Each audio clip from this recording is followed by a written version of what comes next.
Okay?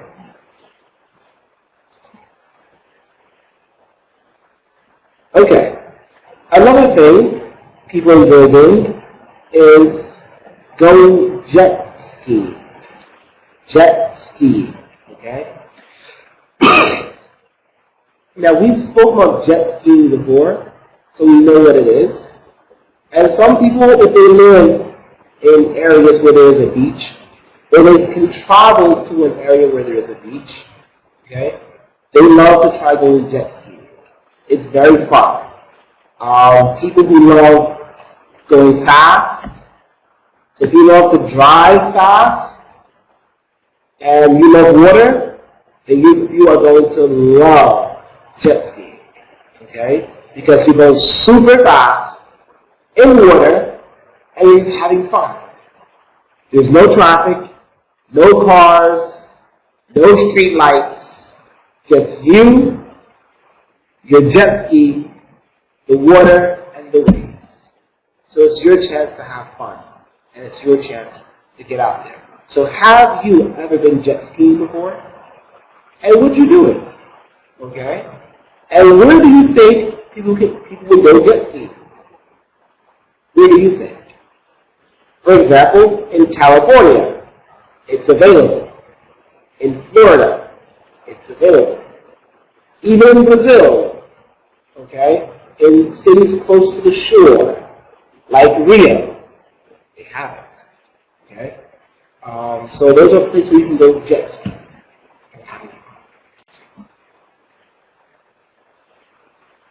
All right, another thing people enjoy doing is going horseback riding.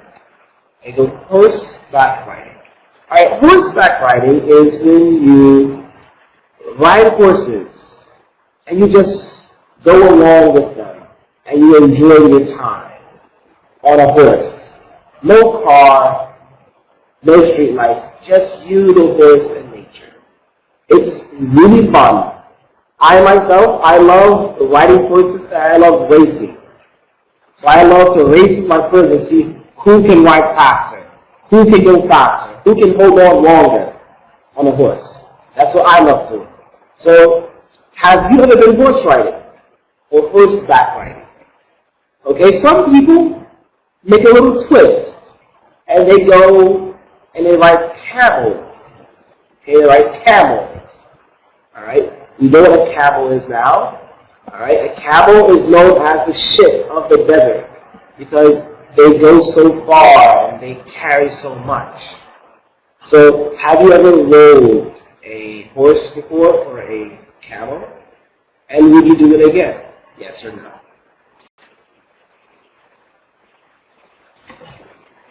Now this right here is what I meant when I said chillax.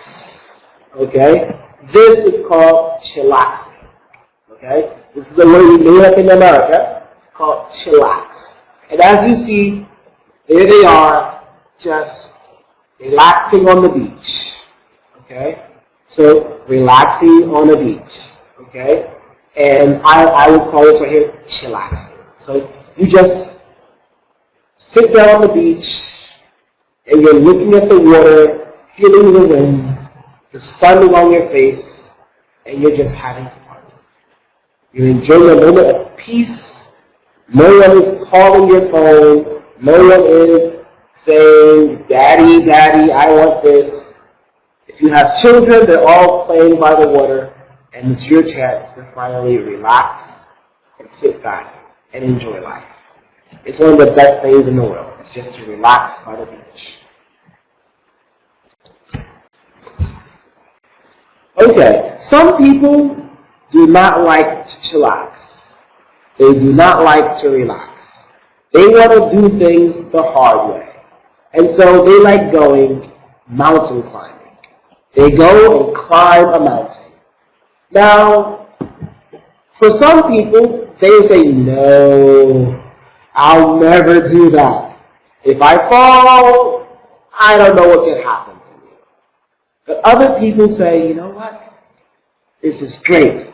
Let me see how high I can climb. Let me see how far I can go. Let me enjoy my moment. Let me enjoy my life. Let me see what's out there in nature and get a chance to see for themselves all of the good things in the world.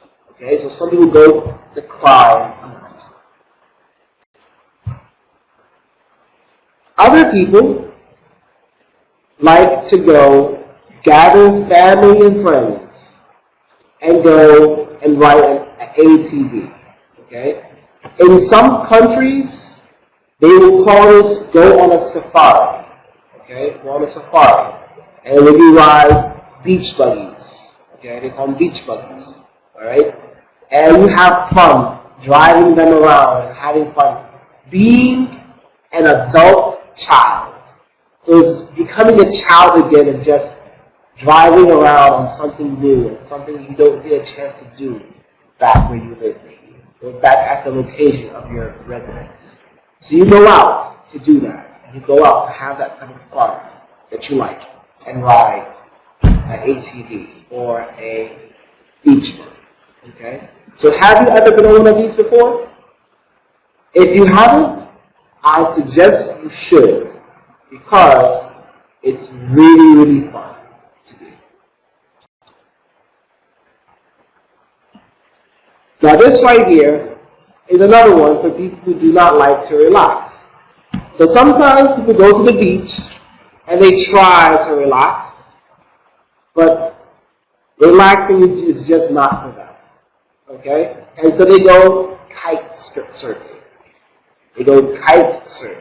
Alright, so kite surfing, as you see here, they have a surfboard on their feet, but they're connected to a really big kite.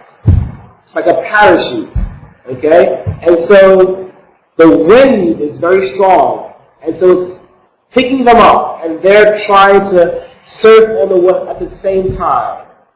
It's really fun, and it's something that I have never done before, but I would love to try one day myself. I would love to go kite surfing. Okay? I would love to go kite surfing. Right. So would you like to go kite surfing? Yes or no?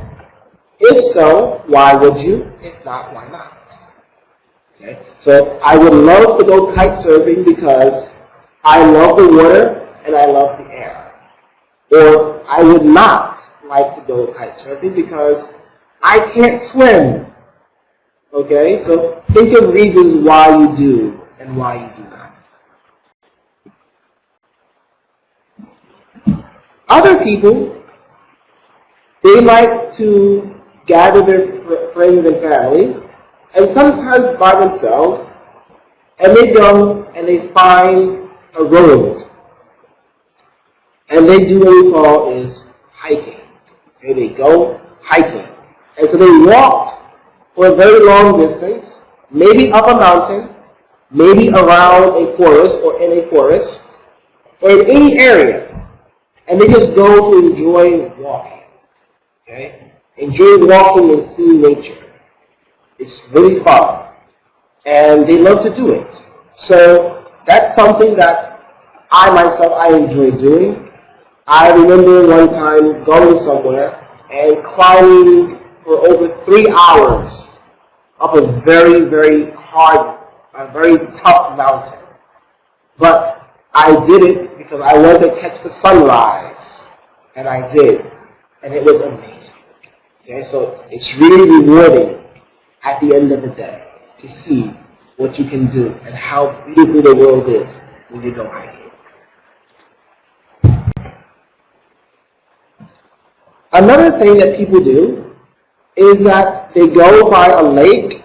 This is called a lake. Okay, so a lake is fresh water, all right, but it's not a river.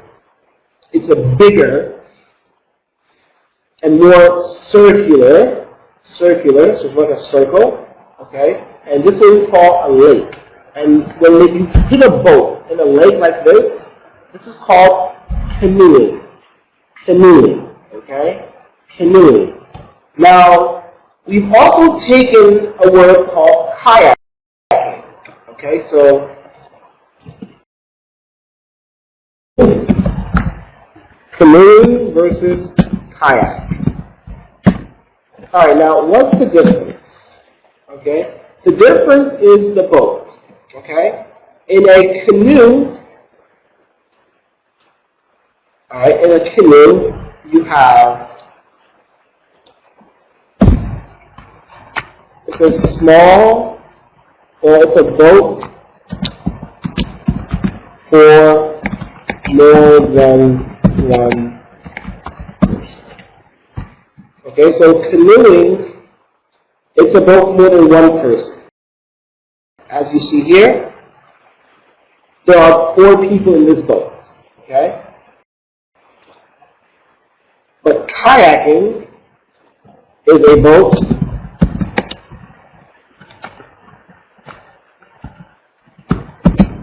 for one person. Okay? It's a boat for one person. Alright? So that's a kayak. It's a boat for one person. So it's a very small boat. Okay, just for one person. Alright? Number 2, the second difference is that the oar, okay, is a one-sided oar. Okay, now what is an oar? This right here, this stick right here, is called an oar. Oar, okay? It's just one-sided oar. So there are 2 oars. One person goes from one side, and the other person pedals from the other side. Okay? And that's when you go canoeing. But when you go kayaking,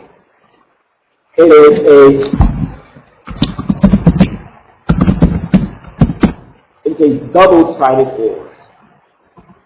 Okay? A double-sided oar. So that means that this right here, it will be just like that on the other side. And so we go like this. Okay? So that's kayaking, and this is canoeing. Alright? Okay, another thing that people do is that they get on bikes, and then they go riding bikes on trails. So you go maybe to an area where there is a trail, and you go and ride your bike, maybe through a forest, through a garden, through a park, okay? And you ride your bike. Some even go through mountains, and you just ride your bike for a very long time, and you have fun doing so. Now, in most Gulf countries, it may not be that famous. But in countries like, in most European countries, people depend on bikes much more than cars. And so there are actually even more bikes than people in the city. There are more bikes than there are people because people do it so much. Alright? Alright. So now let's read about the different types of tourism and which type would interest you and why.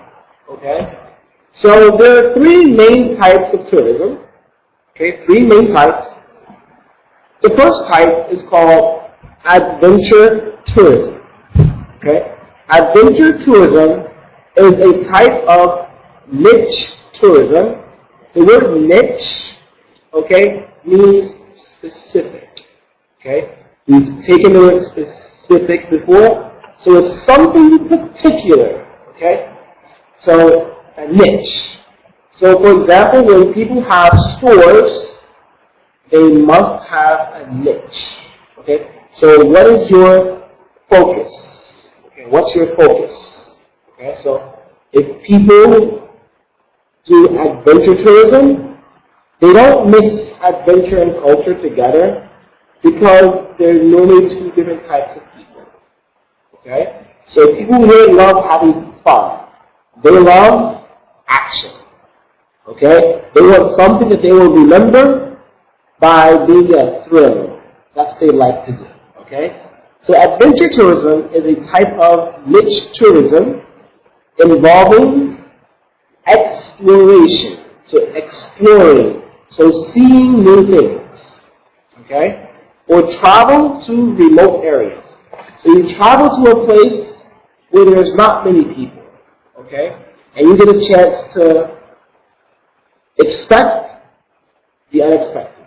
So you never know what's going to happen. You never know what's going to happen. So let's say, for example, an adventure tourism could be like trying to go to, let's say, an island where no one lives, and then fish your own lunch. So you go to an island, no one lives there, and then you take out nets and fishing rods, and you go fishing, okay, for your own lunch. That's an adventure right there, okay? You get a chance to try something new you've never done before, okay?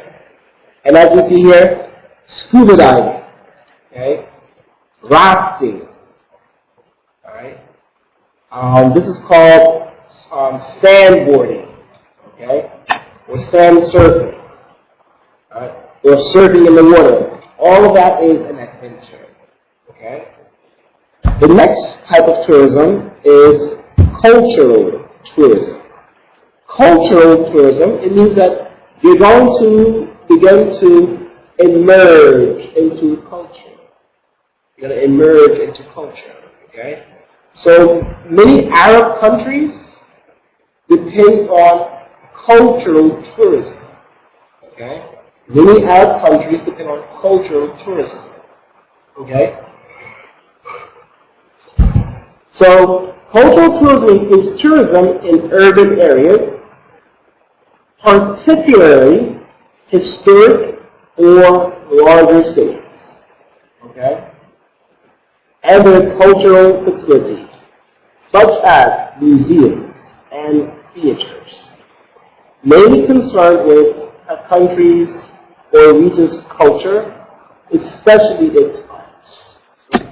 So if you ever visit Thailand, then that means you're most likely going for cultural tourism, because you're seeing the life of the monks and how the Buddhas live in that area, okay? And you're seeing their history, okay? So that's cultural tourism. If you visit Egypt, okay, and you see the pyramids, and you see how the pharaohs lived, okay, you visit the noble of the kings and queens, all right, the valley of kings and queens, that is also cultural tourism. If you visit Saudi Arabia, that's cultural tourism, okay? If you visit the Emirates, Dubai, or it's usually cultural tourism. Anything that's connected to the culture of a country is called cultural tourism. If you visit France and you go to look at the architecture of the houses, that's also cultural tourism, okay? And last but not least, you have armchair or virtual tourism. Okay? So it's not traveling physically, but exploring the world through internet, books, TVs, etc. So this right here is someone who chillaxes in his house and he takes out a book and reads all about the culture and reads all about a country, but never goes there, okay? Or doesn't go until he has enough knowledge. Doesn't go until he has enough knowledge.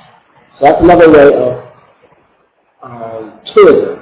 You learn all about it without traveling, actually. It's a fun way, because you don't spend money traveling except for the book that you buy, and you get a chance to imagine in your brain, what is it like? Okay?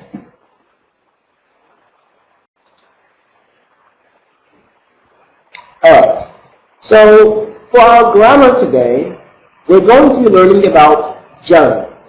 Okay? Gerunds. So a gerund is an ing word that acts like a noun. Normally when we see ing, it's going to be a verb, right? I was eating when you called. I was eating when you called. And here it's a verb. But when I say eating sushi, it's good for you. Eating sushi is good for you. Eating is not a verb here. It is actually a noun. And this is what we call a gerund. Okay? So for example, sleeping after you eat will make you fat. Eating or sleeping after you eat will make you fat. So if you eat and then you go to sleep, that will make you fat. So here we are saying eating after sleep, after eating or sleeping after eating. That right there is they are both gerunds. Because the verb of the sentence is will make you fat. That's our verb. Okay? So as subjects, here we have trying new foods is a great way to learn about the world. Trying new foods is a great way to learn about the world. Alright? So that's a really nice way of learning all about it. Okay? And let's see here. Also, volunteering is a great way to spend a vacation. Volunteering is a great way to spend a vacation. Volunteering is a great way to spend a vacation. So we see here again that how we use the word volunteering is as a subject. Okay? So it's used as a subject. Okay? It's a way to spend a vacation. Alright. Now we use it also after verbs sometimes. We use it also after some verbs. Okay? So, for example, I enjoy visiting my grandparents. I enjoy visiting my grandparents. Our verb is enjoy. That's our main verb. Visiting is a gerund. Okay? So I enjoy visiting my grandparents. Alright? I enjoy visiting my grandparents. Okay. Another example is I dislike planning ahead of time. I dislike planning ahead of time. I dislike planning ahead of time. So we see here, dislike is a verb. Okay. Planning here is a gerund. Planning is a gerund. So it's not our main verb of the sentence. So I dislike planning ahead of time. Okay. Another time we use gerunds is even after some prepositions. Okay. We've taken what prepositions are. Okay. And they tell us the relationship between the different nouns. So like on, under, near, between. Okay? So here we have an example like I'm interested in joining the group. I'm interested in joining the group. Okay? I'm interested in joining the group. So here we have our preposition is in, and then we have joining. That is a gerund.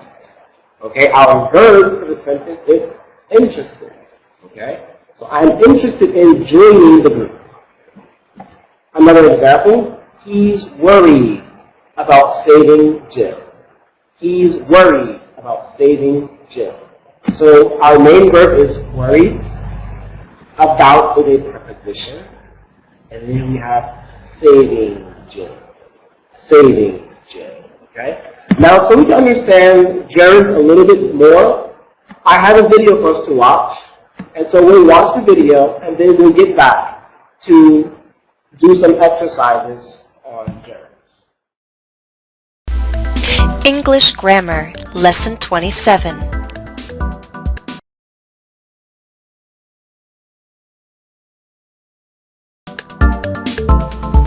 Topic: Gerunds and infinitives.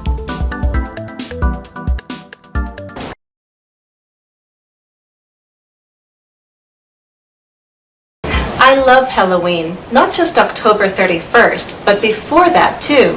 I enjoy preparing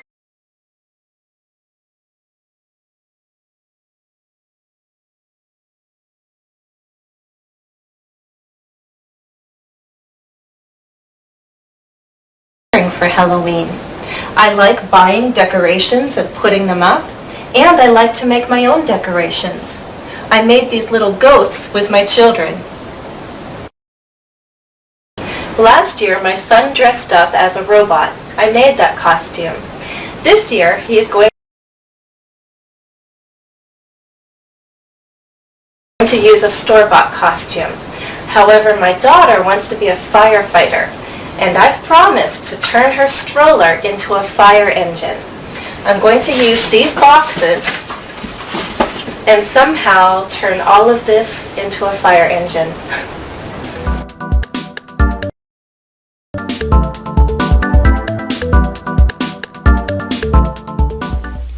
Let's first talk about how we form gerunds and infinitives. Here are two sentences from my opening talk. Look at the first. I enjoy preparing for Halloween. Can you identify the gerund?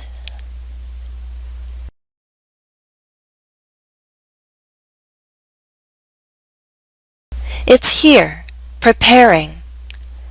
We form the gerund by adding ing to the base form of a verb, prepare, preparing. And of course we follow common spelling rules. For example, a silent E is dropped before we add ing. In my opening talk, I also used these gerunds: buying, putting. Now look at the second sentence. I like to make my own decorations. Can you identify the infinitive? It's here, to make. We form an infinitive by combining to plus a base verb. To make, to make. Another infinitive you heard me use was to turn. Now that you know how to form a gerund and infinitive, let's talk about how we use them.